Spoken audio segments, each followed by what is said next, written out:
जय हिंद दोस्तों, मैं हूं आपका दोस्त चेतन विस्पुते। दोस्तों, आज के इस वीडियो में हम लोग डिटेल में डिस्कस करेंगे difference between section 194 Q and section 206 C 1H। यानी कि 194 क्यू जो है वो कहता है परचेज के टाइम पर आपको टीजीएस डिडक्ट करना है, और 206 सी 1H कहता है कि आपको सेल के टाइम पर टीसीएस डिडक्ट कलेक्ट करना है। तो यहाँ पर काफी सारे लोगों को कंफ्यूजन हो रही है कि कौन सा कब डिडक्ट करना है और कौन सा कब कलेक्ट करना है, या कौन से केस में 194 क्यू पहले लगेगा या 206 1H है वो पहले लगेगा। हो सकता है कि दोनों जो कंडीशन है दोनों सेक्शंस की वो साथ में फुलफिल हो रही है, तो क्या करना है। उसके पहले हमें सेक्शन पढ़ना पड़ेगा, सेक्शन के अंदर जो एक्सेप्शंस दिए है उसे समझना पड़ेगा।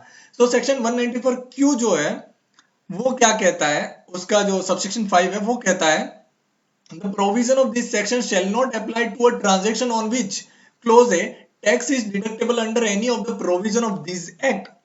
यानी कि सेक्शन 194 क्यू नहीं लगेगा अगर आप 194 यानी कि जो टीडीएस की जो सेक्शंस है उसकी और कोई सेक्शन आपको अगर अप्लाई हो रही है, सपोज करो 194 सी अप्लाई हो रही है, तब 194 क्यू आपको अप्लाई नहीं होगा। एंड क्लोज बी क्या कहता है, tax is collectable under the provision of section 206 सी। अगर 206 सी के अंदर टैक्स कलेक्ट कर रहा है कोई पर्सन, तब 194 क्यू अप्लाई नहीं होगा। लेकिन आगे लिखा है other than a transaction to which subsection 1H of section 206 C apply. यानी कि सेक्शन 206 सी 1H जहां पर अप्लाई हो रहा होगा और 194 क्यू भी अप्लाई हो रहा होगा, दोनों साथ में अप्लाई हो रहे होंगे, तो सेक्शन 194 क्यू अप्लाई होगा, 206 सी 1H अप्लाई नहीं होगा। एकदम सीधी बात कहूं तो दोनों की अगर कंडीशन साथ में फुलफिल हो रही है तो सेक्शन 194 क्यू जो है उसकी प्रायोरिटी पहले रहेगी। यानी कि जो पे कर रहा है उसको टीडीएस डिडक्ट करना पड़ेगा, क्योंकि यहां पर लिखा है other than a transaction to which subsection 1H of section 206 C applies 206 C applies. अब इसको एक टेबुलर फॉर्म में समझते हैं। सपोज करो बायर जो है, बाय करने वाला जो है, जो यानी कि जो पेमेंट करने वाला है, उसका टर्नओवर जो है वो 10 करोड़ से ज्यादा है। सेलर जो है उसका भी टर्नओवर 10 करोड़ से ज्यादा है। तो यहाँ पर दोनों की कंडीशन फुलफिल हो रही है। और परचेज जो है यानी कि जो बायर जो है वो 50 लाख से ज्यादा का परचेज कर रहा है। जब ये बायर जो है 50 लाख से ज्यादा का पेमेंट या अपने बुक्स में क्रेडिट की एंट्री करेगा सेलर के लिए, तो दोनों में से जो टाइम पहले होगा उस टाइम पर ये बायर को जो है वो टीडीएस डिडक्ट करना पड़ेगा और सेलर को टीसीएस कलेक्ट नहीं करना पड़ेगा, क्योंकि सबसेक्शन 5 क्लोज बी कहता है ऐसा करने के लिए।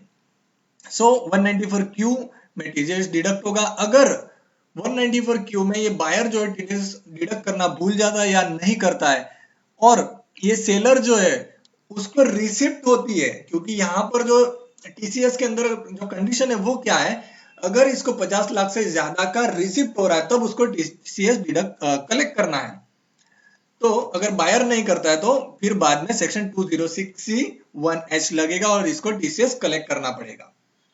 अगला कैसे, सपोज करो बायर जो है उसका टर्नओवर जो है प्रीसीडिंग फाइनेंशियल ईयर के अंदर 10 करोड़ से कम है और सेलर जो है उसका 10 करोड़ से ज्यादा है। तो सीधी बात है, जब सेलर को 50 लाख से ज्यादा का रिसिप्ट होगा तो एक्सेस अमाउंट के ऊपर वो टीसीएस कलेक्ट करेगा। यहां पर कोई डाउट है नहीं। अगला है, सपोज करो बायर का जो टर्नओवर है प्रीसीडिंग फाइनेंशियल ईयर के अंदर वो 10 करोड़ से ज्यादा है और सेलर का टर्नओवर है वो 10 करोड़ से कम है।